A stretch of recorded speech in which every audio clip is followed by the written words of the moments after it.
It is every single place.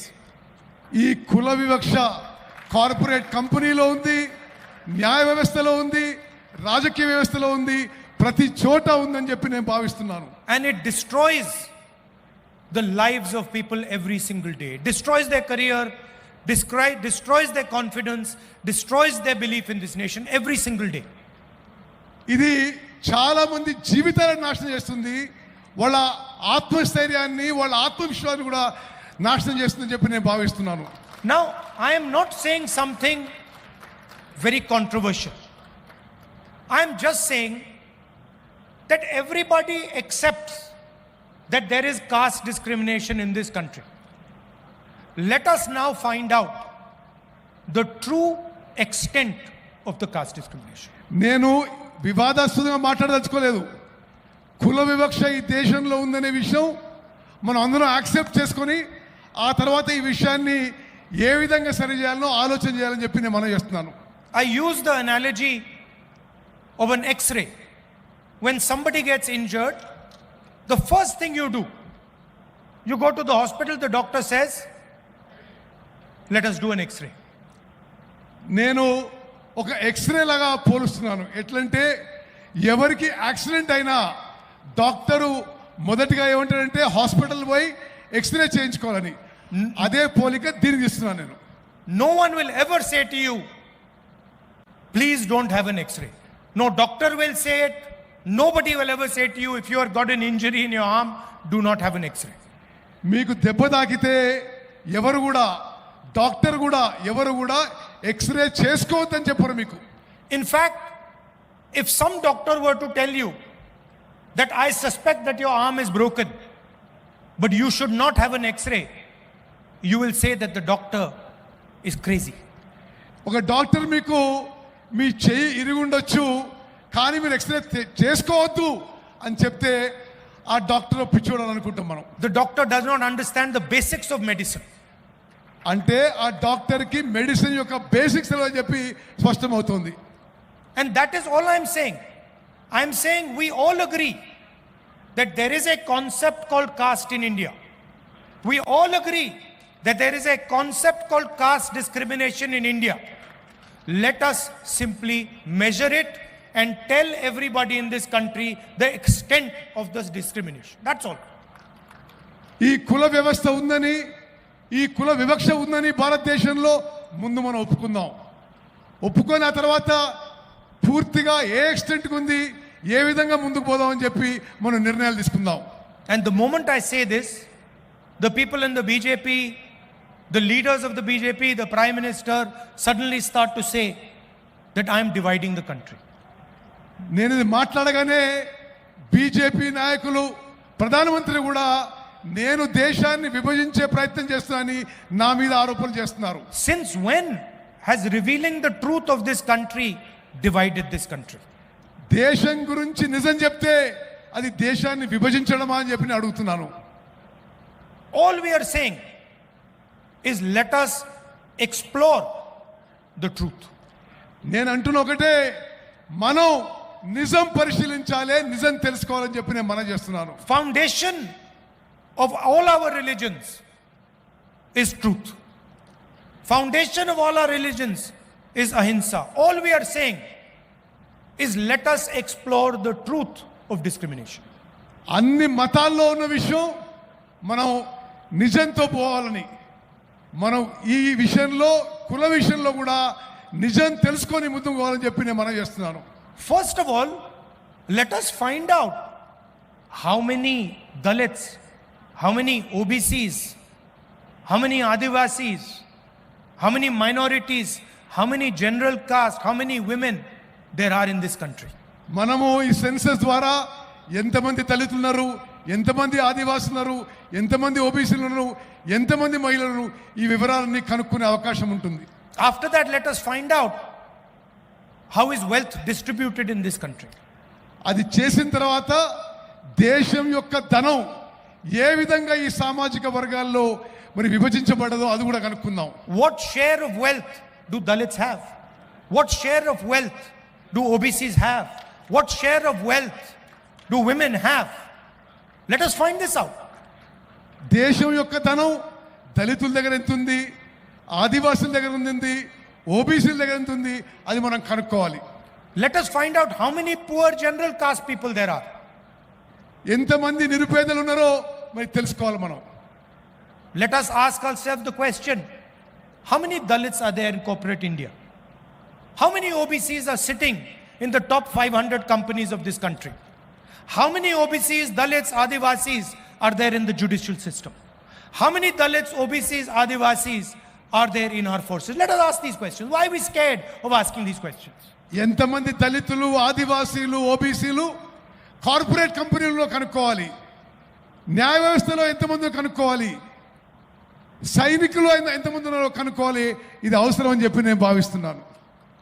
The only people who can resist asking this question are the people who are hiding the truth, who do not want the people of India to know the truth about discrimination in this country. దీనికి వ్యతిరేకం ఉన్నవాళ్ళు కేవలం నిజం బయటికి రావద్దు అనే వాళ్ళే దీనికి వ్యతిరేకం అని చెప్పి నేను మనం చేస్తున్నాను. Those would be the people who benefit from the discrimination. వీళ్ళు ఈ కుల వివక్ష వల్ల లబ్ధి పొందే వాళ్ళే ఈ నిజం బయటికి రావడానికి ఇష్టపడటం లేదు. I'm still wondering why the Prime Minister has not publicly said that he wants to challenge the idea of discrimination in Indian society. నేను ఆశ్చర్యపోతున్నా, ప్రధానమంత్రి గారు ఇప్పటి వరకు కుల వివక్ష విషయాన్ని ఈ దేశంలో ఛాలెంజ్ చేయడానికి ముందుకు వస్తున్నానని ఒక్కసారి కూడా మాట్లాడలేదు. Why hasn't he said he wants to know how many Dalits there are in India's boardrooms? మరి ఇండియా కార్పొరేట్ కంపెనీల్లో ఎంతమంది దళితులున్నారో మరి నరేంద్ర మోదీ గారికి తెలియవద్దని ఎందుకున్నది? How many OBCs are in our judicial system? ఎంతమంది ఓబీసీలు మన న్యాయ వ్యవస్థలో ఉన్నారని మరి నరేంద్ర మోదీ గారికి తెలియాల్సిన అవసరం ఉంది. How many Adivasis are anchors in our media system? ఎంతమంది ఆదివాసీలు మన మీడియాలో యాంకర్ల పాత్ర పోషిస్తున్నారు కూడా తెలియాల్సిన అవసరం ఉంది. Why is he scared of asking these questions? ప్రధానమంత్రి గారు ఈ ప్రశ్నలు అడగడానికి ఎందుకు భయపడుతున్నాడు? I committed on behalf of the Congress party in Parliament House that we will carry out a national caste census. నేను కాంగ్రెస్ పార్టీ తరఫున పార్లమెంట్లో స్పష్టంగా చెప్పిన మేము జాతీయ స్థాయిలో క్యాస్ట్ సెన్సస్ చేస్తామని హామీ ఇవ్వడం జరిగింది. And we will demolish the artificial barrier of 50% reservations that has been placed in front of this country. ఇప్పటి వరకు ఏది ఉందో 50% వరకు రిజర్వేషన్స్ అది మేము ఎత్తేస్తామని చెప్పి నేను మనవి చేస్తున్నాను. And for me, Telangana is the model of the national caste census. నాకు తెలంగాణలో జరుగుతుంది జాతీయ స్థాయిలో కాస్ట్ సెన్సస్ కి ఇదే మోడల్ గా నేను భావిస్తున్నాను. And I think I'd like to thank the leadership of Telangana because they have done a truly beautiful thing in this process. Telangana నాయకత్వాన్ని మనస్ఫూర్తిగా అభినందిస్తున్నాను. ఈ ఎక్సర్సైజ్ లో చాలా బాగా ముందుకు పోవాలని చెప్పి నేను మనవి చేస్తున్నాను. And when I was coming here in the car, I was thinking to myself, we do not want a bureaucratic caste census. నేను కారు వచ్చి అనుకున్నా బ్యూరోక్రసీ ద్వారా చేసే క్యాస్ట్ సెన్సస్ మాకొద్దు. We don't want some bureaucrat sitting in some corner somewhere to decide the questions that the caste census will ask our people. ఏ బ్యూరోక్రాటో అధికారియో ఆ caste census లో ఏ questions అడగాలని వాళ్ళు డిసైడ్ చేయొద్దని చెప్పి నేను భావిస్తున్నాను. Because in fact this will be an insult to the people of India. అది తెలంగాణ ప్రజలను అవమానించడం అని చెప్పి నేను భావిస్తున్నాను. We want the people of India to ask and decide what questions are going to be asked in the census. మేము సామాన్య ప్రజలు నిర్ణయం చేయాలి ఏ ప్రశ్నలు అడగాలి ఏ ప్రశ్నలు అడగాలని చెప్పి. We want the Dalits, the OBCs, the Adivasis, women, we want them to decide exactly what questions are going to be asked. నేను కోరుకునేది దళితులు, ఆదివాసీలు, ఓబీసీలు వీళ్ళు నిర్ణయం చేయాలి ఎటువంటి ప్రశ్నలు అడగాలని చెప్పి నేను. And as a result we will not just get a caste census, we will get a political instrument, a developmental instrument that will define how this country will progress.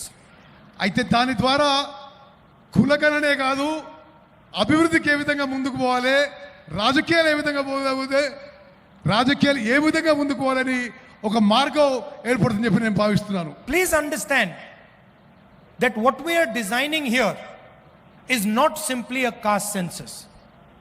What we are designing here is the system of governance of the future of this country. మేము ఇక్కడ చేస్తుంది caste సెన్ససే గారు. రానున్న తరాలకి మరి ప్రభుత్వాలు ఏ విధంగా ముందుకు పోవాలి, అడ్మినిస్ట్రేషన్ ఏ విధంగా ముందుకు పోవాలి, అది మేము డిసైడ్ చేస్తున్నాం చెప్పి నేను మనం చేస్తాను. Some time back I was talking to one of the world's experts on equality. కొన్ని రోజుల క్రితం నేను ప్రపంచంలోనే సమానత్వం గురించి ఒక ఎక్స్పర్ట్ తో మాట్లాడుతున్నాను. He is one of the world's experts, economist. He is one of the world's experts. I'm not going to say his name, but he is one of the top experts on economy. ఆర్థిక విషయాల్లో ప్రపంచంలోనే ఒక expert తోనే మాట్లాడడం జరిగింది. On inequality. అసమానత్వం గురించి నేను ఈ ఎక్స్పర్ట్ తో మాట్లాడడం జరిగింది. And he said to me, Mr. Gandhi, do you realize that India is one of the most unequal countries on the planet? ఆయన నాతో ఏమంటే, గాంధీ గారు మీకు తెలుసా ప్రపంచంలోనే భారతదేశంలో ఎక్కువ అసమానత్వం ఉందని చెప్పి ఆయన చెప్పడం జరిగింది. And he gave me a presentation on how India is one of the most unequal societies on the planet. అతను నాకు ప్రెజెంటేషన్ ఇచ్చాడు.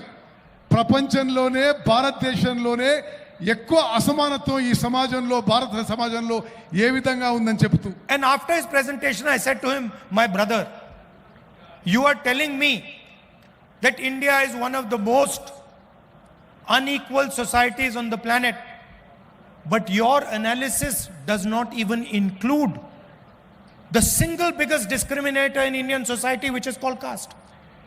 నువ్వు చెప్పిన విషయాలు విన్నా కానీ నీ ప్రెజెంటేషన్లో భారతదేశంలో అతి ఎక్కువ అసమానత్వం కుల వివక్ష గురించి మాట్లాడలేదు. So in fact your analysis hugely underestimates the inequality in Indian society. మీ విశ్లేషణ భారతదేశంలో ఉన్న అసమానత్వం ఇంకా ఎంత భారీగా ఉందో కూడా మీ విశ్లేషణ కూడా లేదని చెప్పి నేను మనం చేస్తున్నాను.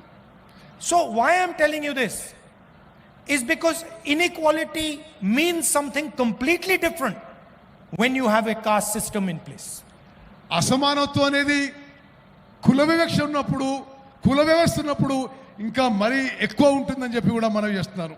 A Dalit person in India could not be touched.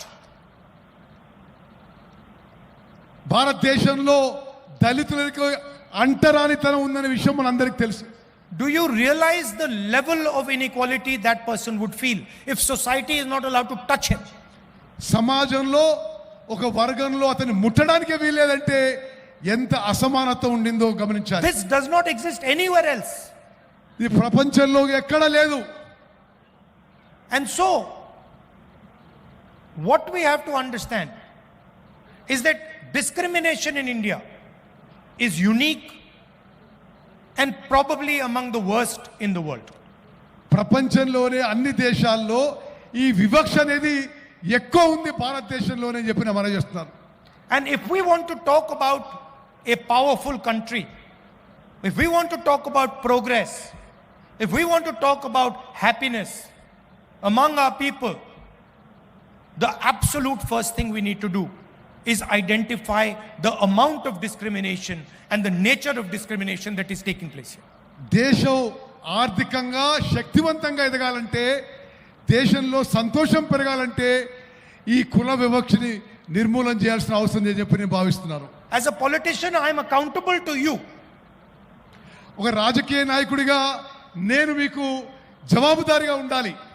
And when I speak of caste census, I speak as a result of that accountability to the people of India.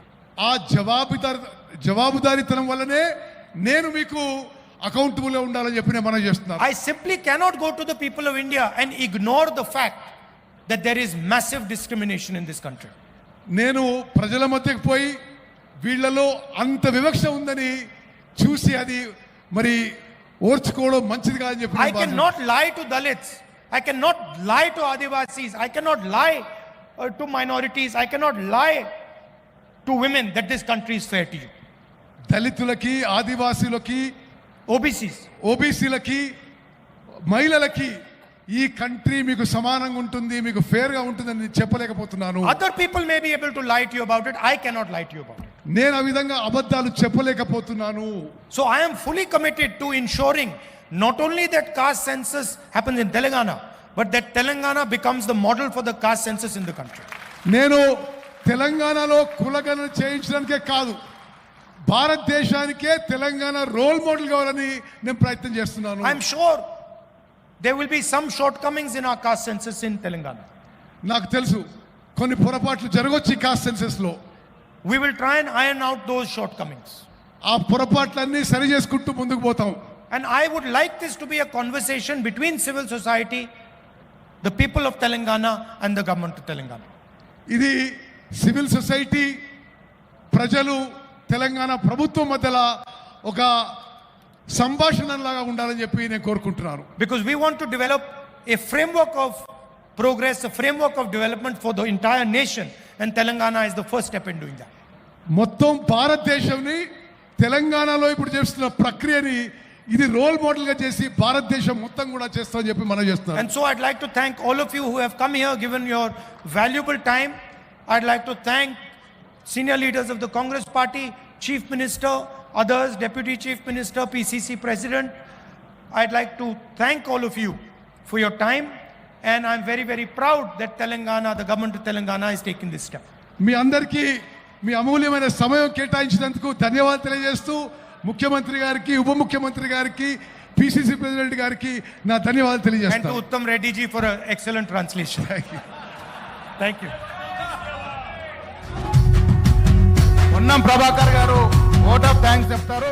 Anil గారు మనకి ఇక్కడ భోజనాలు పెట్టారు. మూడు రంగుల జెండా పట్టి సింగమోలే కదిలే నాడు ఒక్కరు కాంగ్రెస్ సూర్యుడు మన రాహుల్ గాంధీ నిగదీసి तहे दिल से तेलंगाना सरकार की तरफ से और तेलंगाना प्रदेश